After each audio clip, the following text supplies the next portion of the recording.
तो हमने नाम रख दिया हर तरह की हरासमेंट के।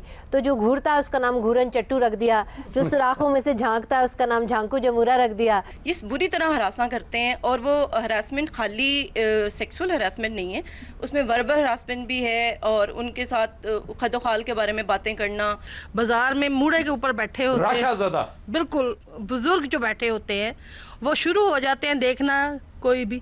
ख़वातीन हज़रात, अक़वाम मुत्तहिदा और रॉयटर के ज़ेरे तमाम कंडक्ट किए गए एक सर्वे में पाकिस्तान का शुमार उन 5 ममालिक की फहरिस्त में तीसरा है जिन्हें वर्किंग ख़वातीन के लिए इंतहाई ख़तरनाक करार दिया गया है। ख़वातीन पर तशद्दुद के ख़िलाफ़ आलमी दिन के हवाले से आज हमारी डिस्कशन का मौजू वो हरासमेंट है जिसका शिकार घरों या दफ्तरों में काम करने वाली ख़वातीन होती हैं।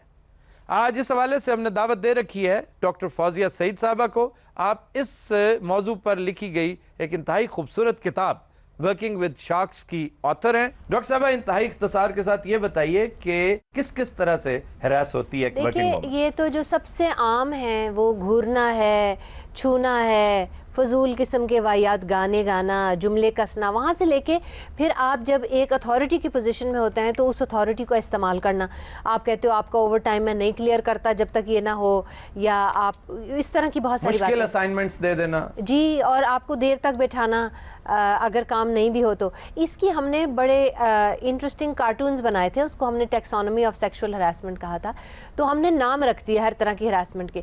तो जो घूरता है उसका नाम घूरन चट्टू रख दिया, जो सुराखों में से झांकता है उसका नाम झांकू जमूरा रख दिया, और जो सारियां हकीम साहब जो एक सड़क पे वो मोटर बाइक के साथ है उसको हमने खबीस ऑन व्हील्स नाम दे दिया। तो ये जितने नाम हैं ये कॉलेजेस में बड़े अब मशहूर हो गए। लड़कियां जो होती हैं वो आमतौर पे क्या होता है कि जब हरास हो वो इतना डर जाती हैं, सहम जाती हैं कि उनकी ज़िंदगी के ऊपर उसका बहुत ज़्यादा असर होता है। तो हम ये चाहते हैं कि वो मजाक उड़ाएं, वो हंसें उसके ऊपर जो इस किस्म की फजूल हरकत कर रहा है, ताकि वो अपने दिल को इस तरह नहीं कर लें कि जैसे आगे किसी मर्द से बात नहीं करूँगी या घर से बाहर अकेली नहीं जाऊँगी। ये डर जो है, जब तक ये डर उसको हॉन्ट करता रहेगा ना, इसी तरह ये सिलसिला चलता रहेगा। इस डर पे काबू पा लिया उसने तो मजाल नहीं किसी जलील ऑन व्हील की कि वो इस तरह की बात करे। जी, मैं जिन प्रोफेशन में काम करती रही हूँ उनमें जर्नलिज्म और एयरलाइन इंडस्ट्री, ये दोनों बहुत वास्ट प्रोफेशंस हैं और इनमें इंट्रैक्शन आपकी मर्दों के साथ बहुत ज़्यादा होती है।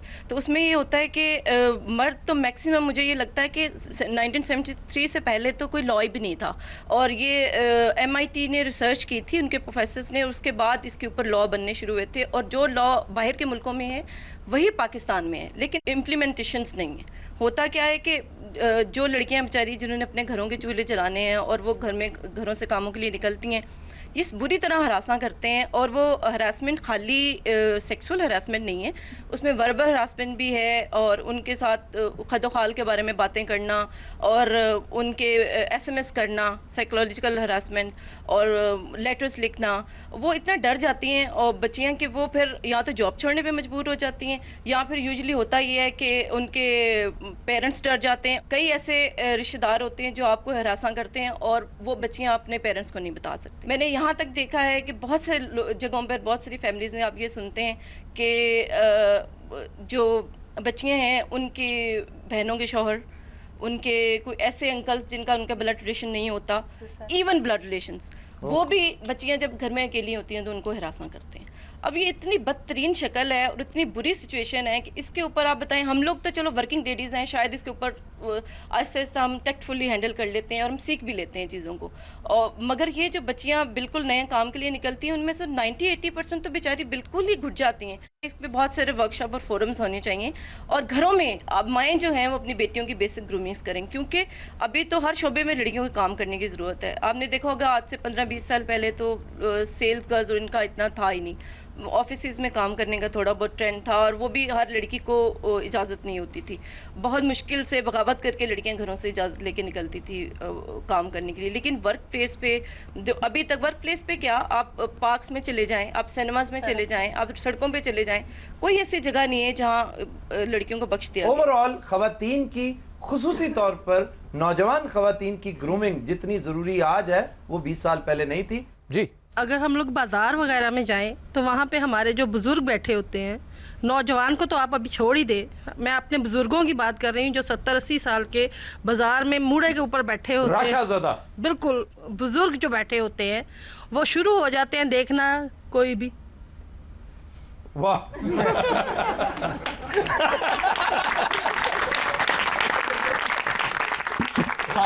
बाबा बाबा इंज लगदा जिवें पुराना पक्खा चल रहा है। वो कुड़ी चली जाती, बाबा बाद अपने दंद लभदा रहता है।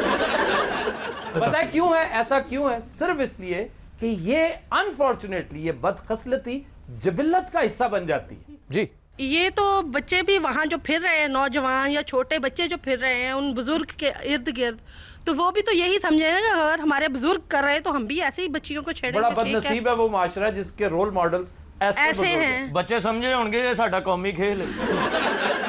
इसको सिंपल लफ्जों में सर पुंडी भी कहते हैं। हाँ, ये फजूल लफ्ज़ है, मैं नहीं कहना चाहता। इसका फाइनल चांद रात को होता है।